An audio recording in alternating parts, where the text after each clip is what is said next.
game that you weren't going to walk right for 2 days, but then that Wednesday they said that the pads were on, and it's like that needed misery that you need to go through if you want to be a great team. Yeah. But at the same time, you're thinking to yourself, can I please just have a day off?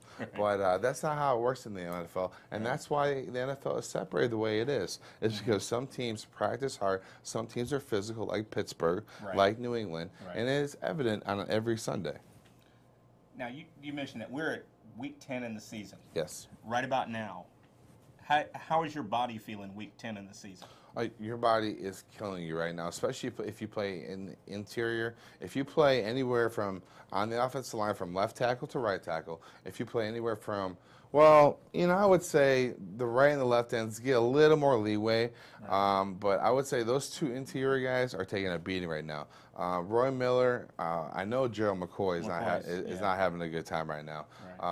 But my question is, where's Ryan Sims? Where is Alex McGee that we traded for? And we gave what, a 6th-round draft pick for him? That's right. So where are these rotational players? Because the thing is that Roy just got drafted into the league last year, right? Gerald McCoy, 3rd round, third pick overall, so big money. He's got to play.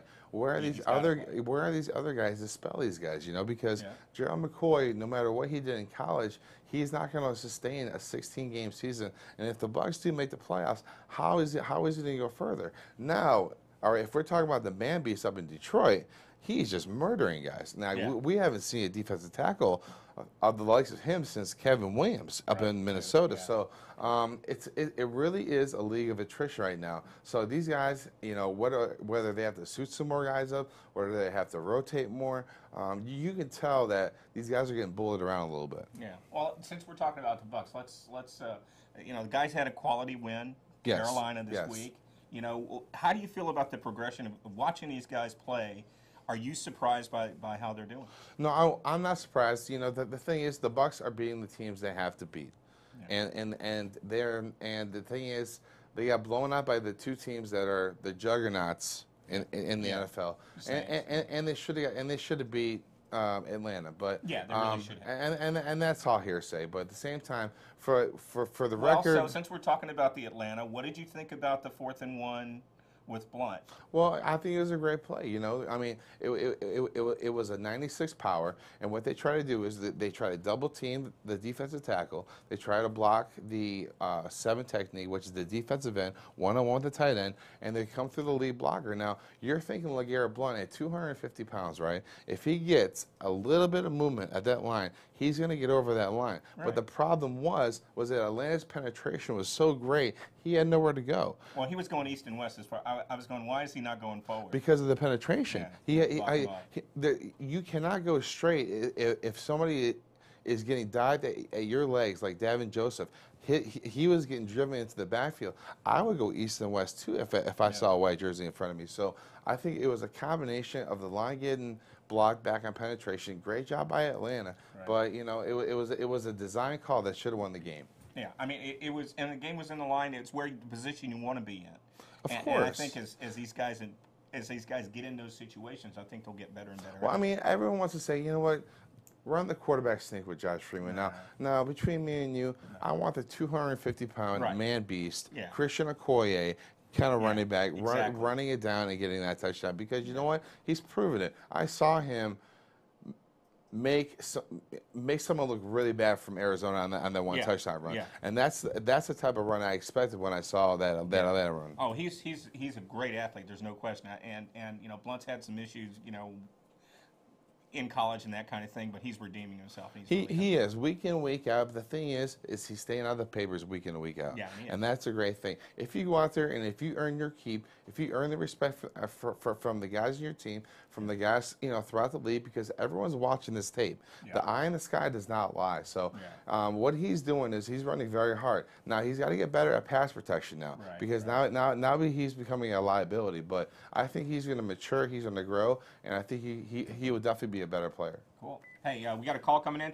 Thanks for calling. You're on Sports Sound Off. Hey, Randy, this is Bill. Hey, Bill. Enjoying the show tonight. Thanks, man. I know my Kansas City Chiefs had a couple of tough losses this last couple of weeks. I was just wondering what y'all think of the chances this week against Arizona. Thanks. Well, thanks, Bill. Bill's been a regular caller and a big supporter of the Chiefs. Early in the season, they looked really good. What do you think? Well, you know what? Excuse me for the chair. Yeah. I'm just a little bit too big these days. The thing is, I think the Chiefs are a very hot team. I think they hired two great coordinators. I think they had a problem last year on both sides of the ball because Todd Haley was really trying to call the plays. They brought in Romeo Crennel, they brought in Charlie Weiss, and all of a sudden both sides of the ball are very effective. The game is being managed very great by Coach Todd Haley.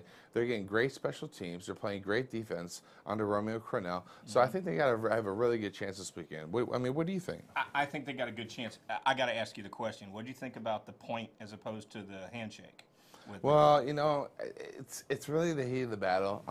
I have seen that maybe 2 or 3 times in the past 15 years, but I think really it's uncalled for. No matter how bad you lose a game, I mean, there's always that sportsmanship, but I'm not going to lie because there's been a couple of times when I should have shaken a hand and I did not, and I want to apologize for that. But I think that when you're put on a stage like that, especially after a game, and there's about 15 to 20 cameras. Yeah, the cameras are all around. I think you have to do the political thing and give a handshake. Yeah, it's a tough way to go there. Tell you what, we were talking about the Bucks. What do you think about Freeman?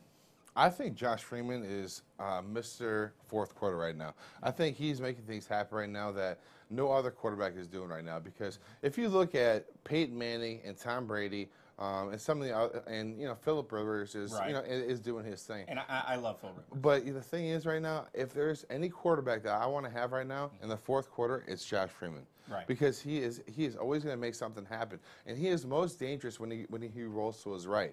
I don't understand it because I saw it in the St. Louis game. I saw them bring an edge pressure to his left. That only meant he was going to roll to his right. And what they did was they dropped the defensive end, Chris Sloan, back into coverage. Now, do you think Cadillac Williams is going to sneak past the defensive end?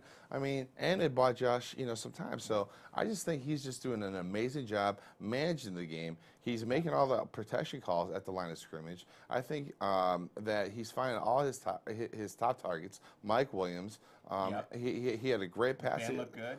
Great pass to Kel Winslow. Yep. I just think he's going through his progression right now. I think he's doing a great job. Yeah.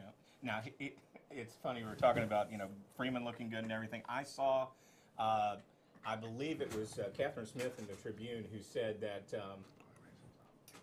we're having a little issue with sorry the chair, about that. So we're having a little issue with the chair, but we're okay. Sorry about that. We're good.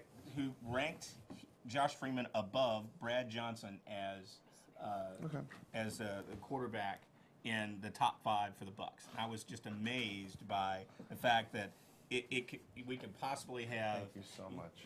Josh Freeman above Brad Johnson, who's won a ring. That's not happening. I didn't see that. No, I don't. I couldn't imagine how that was possible. I was like, how can we possibly do that? But I understand that it's exciting to have him doing what he's doing. That was a little much. My only wish was that Josh, had more starts last year. I know he was a rookie and being the first round draft pick and trying to throw him into the mix, but we went through 4 quarterbacks last year, and but they were probably worried about him getting a little bit beat up. But I'm very proud of his maturation. Right now. The way he's taking command of that offense is unbelievable because Jeff Fain went down for 4 weeks, and then Jeremy Zutel was the new center. So Josh had to really take control of that offense. He had to make a lot of line calls, like I said. He's been finding guys open. He's been trusting Aurelius spend more. Right. And he's just been spreading the ball out to so many more receivers. So I really think he's in a groove right now, and it's hard to stop a guy right now who's in a groove because when it comes to the fourth quarter and you're down by 6, he's deadly. Oh yeah, and he's as far as I'm concerned, mature long beyond his years. It's just amazing to watch how well he's playing. So it's wonderful to watch that and see that. Tell you what, let's go on and talk a little bit more about college football. Little. With the Big 4 here in the state of Florida, we've got USF who wins in overtime. This week in Louisville, first time they'd ever done that. We've got Florida in the swamp against Spurrier, and that was interesting for Florida fans. That's tough to see. Yes. Although it's hard to root against Spurrier when it's Spurrier in the swamp for some people. Garcia looked really good in that game. I was really impressed by how they looked. the thing that got me was they did this huge celebration on the